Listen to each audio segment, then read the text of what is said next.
একটা মানুষকে মারার জন্য ৫ বার চেষ্টা করা হয়েছে। বিস্ফোরক বসানো হয়েছে তার বাসভবনে। ড্রোন ঘাঁটি অকেজো করার পরিকল্পনা হয়েছে। বিদেশি সেনা হস্তক্ষেপের প্রস্তুতিও নেওয়া হয়েছে। স্বাভাবিকভাবেই ধরে নেওয়া যায় এত চাপের মুখে সেই মানুষটা এতদিন ক্ষমতা হারাতো, নয়তো পালিয়ে যেত। কিন্তু বাস্তবতা ঠিক উল্টো। প্রতিটা চেষ্টা ব্যর্থ হওয়ার পর রাজধানীর রাস্তায় হাজার হাজার মানুষ নেমে এসেছে তার পক্ষে স্লোগান দিতে। কেন? একটা ৩৮ বছরের ক্যাপ্টেনকে ফেলে দেওয়া এত কঠিন হয়ে গেছে বারবার।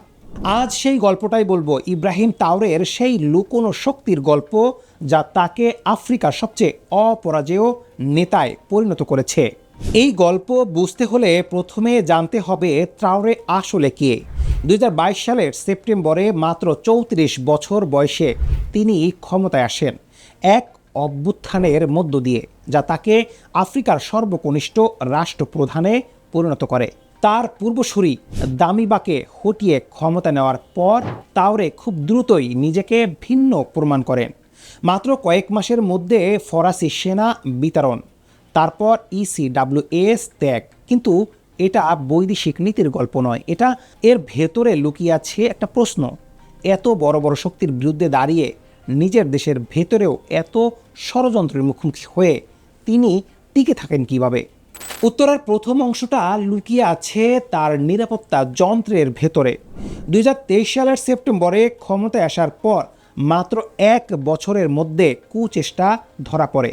এরপর ২০২৪ সালের জানুয়ারিতে সেনা ও বেসামরিক ব্যক্তিদের নিয়ে গঠিত আরেকটা নেটওয়ার্ক ভেঙে দেওয়া হয়। ২০২৫ সালের এপ্রিলে সবচেয়ে বড় পরিকল্পনাটা প্রকাশ পায়। বর্তমান ও সাবেক সেনা কর্মকর্তা এবং কথিত ইসলামপন্থী জঙ্গিদের যোগ সাজেশ প্রেসিডেন্ট ভবনে হামলা চালিয়ে সম্পূর্ণ বিশৃঙ্খলা তৈরির পরিকল্পনা ছিল। আর সবচেয়ে সাম্প্রতিক ঘটনাটা ২০২৬ সালের জানুয়ারিতে। নিরাপত্তা মন্ত্রী মাহমুদ সানা জানান ষড়যন্ত্রকারীরা সরাসরি হামলা অথবা তার বাসভবনে বিস্ফোরক স্থাপনের পরিকল্পনা করেছিল, সাথে একটা ড্রোন ঘাঁটি অকেজো করা এবং বিদেশি শক্তির সহায়তার স্থল হস্তক্ষেপের প্রস্তুতি ছিল। DW আফ্রিকার হিসেব অনুযায়ী গত ৩ বছরে এটি ছিল বুর্কিনা ফাসোতে পঞ্চম কুচেষ্টা। প্রতিটা ঘটনায় একটাই মিল ছিল, গোয়েন্দা বাহিনী সময় মতো তথ্য পেয়ে গেছে আর ষড়যন্ত্র ভেস্তে গেছে। এই ষড়যন্ত্রগুলোর পেছনে বারবার একটাই নাম উঠে এসেছে, সাবেক লেফটেন্যান্ট কর্নেল পল আর দামিবা, যিনি প্রতিবেশী দেশ টোগোতে বসে বহুবার ট্রাওরের বিরুদ্ধে ষড়যন্ত্রের কেন্দ্রে ছিলেন বলে অভিযোগ। ২০২৫ সালের এপ্রিলের ষড়যন্ত্রের সরকার সরাসরি প্রতিবেশী দেশ কোত দিভোয়ারের মদদে অভিযোগ তোলে। কিন্তু প্রতিবার ঘটে একটা বিস্ময়কর দৃশ্য।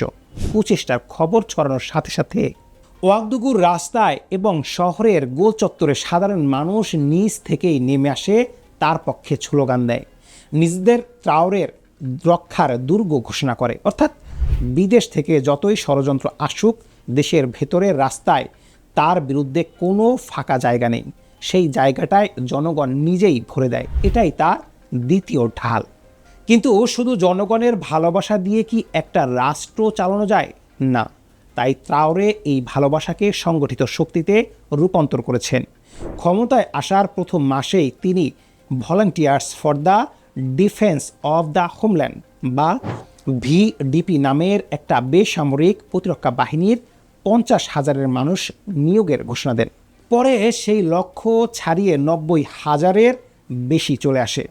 যখন ঘানার সরকার অভিযোগ করে যে ট্রাওরে রাশিয়ার ভাড়াটে বাহিনী ওয়াগনাগারের সহায়তা নিচ্ছেন, তখন তিনি নিজেই জবাব দেন, আমাদের নিজেদের ওয়াগনার আছে, আর তা হলো VDP।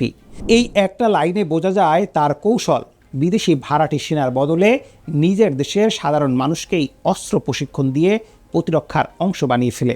এটা তাকে একই সাথে জনপ্রিয় এবং নিরাপদ রাখে, কারণ যে বাহিনী তাকে রক্ষা করে সেটা আসলে দেশের সাধারণ মানুষ।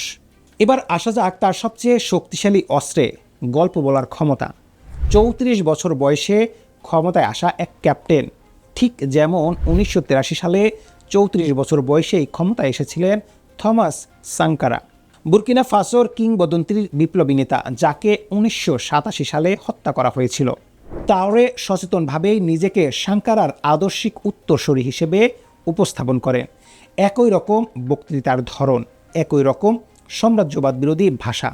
নিরাপত্তা বিশেষজ্ঞ এক র্যান্ডি আইকিন্স তাকে বর্ণনা করেছেন সম্ভবত আফ্রিকার সবচেয়ে জনপ্রিয় নয়তো সবচেয়ে প্রিয় প্রেসিডেন্ট হিসেবে। এর সাথে যোগ হয়েছে তার ব্যক্তিত্ব, জীবনযাত্রা। তিনি এখনও শুধু একজন ক্যাপ্টেনের বেতন নেন, প্রেসিডেন্টের বেতন বৃদ্ধি নিজেই বাতিল করেছেন। দুটো সোনার খনি জাতীয়করণ করেছেন এবং দেশের প্রথম সোনা পরিশোধনাগার চালু করেছেন, যাতে দেশের সম্পদ দেশেই থাকে। এই ভাবমূর্তি তাকে শুধু একজন সামরিক শাসক নয়, বরং তরুণ প্রজন্মের কাছে একটা প্রতীকে পরিণত করেছেন। এই জনপ্রিয়তা আর নিরাপত্তা ব্যবস্থার পাশাপাশি তাওরে বৈদেশিক নীতিতেও নিজের ঢাল তৈরি করেছেন। ফ্রান্সের বদলে রাশিয়াকে কৌশলগত মিত্র বানানো, মালি ও নাইজেরিয়ার সাথে মিলে অ্যালায়েন্স অফ সাহেল স্টেট গঠন, এই সব কিছু তাকে একা লড়াই করা এক ব্যক্তি থেকে একটা আঞ্চলিক জোটের নেতৃত্বে পরিণত করেছে। ফলে তার বিরুদ্ধে কোনো পশ্চিমা চাপ এলে সেটা শুধু বুর্কিনা ফাসোর সমস্যা থাকে না, এটা পুরো জোটের সমস্যা হয়ে দাঁড়ায়। এটাই তার চতুর্থ ঢাল, একা নয়, জোটবদ্ধ প্রতিরোধ। কিন্তু এই অপ্রয়োজনীয় ভাবমূর্তির একটা অন্ধকার দিকও আছে। 2026 সালের এপ্রিলে তাওরে নিজেই রাষ্ট্রীয় টেলিভিশনে বলেছেন যে বুর্কিনা ফাসোর মানুষের গণতন্ত্রের কথা ভুলে যাওয়া উচিত, কারণ এটা আমাদের জন্য নয়। এরপর দেশের সব রাজনৈতিক দল ভেঙে দেওয়া হয়, সমালোচনামূলক সাংবাদিকদের আটক করে জোর করে সামরিক বাহিনীতে যুক্ত করার অভিযোগও উঠে এসেছে।